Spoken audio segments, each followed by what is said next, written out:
Well, today we're out here, and this is the guy from the Weenergies, and he's measuring the distance from the corner of the house to the street, because if it's more than 100 feet for gas or more than 120 feet for electrical, you get charged. And since this house was demolished more than 12 months ago, it's a new install. So he's doing the wheel. They're going to trench it, apparently.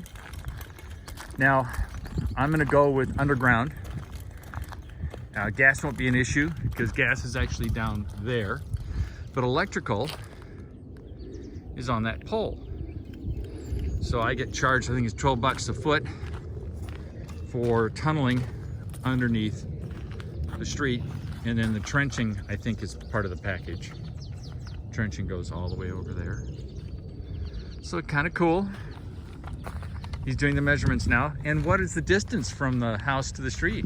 Got 148 feet to the street. Damn, 148 feet. I'm gonna get hit with some bills. Hell, that's life. It looked like it was less than that. 144 foot for gas.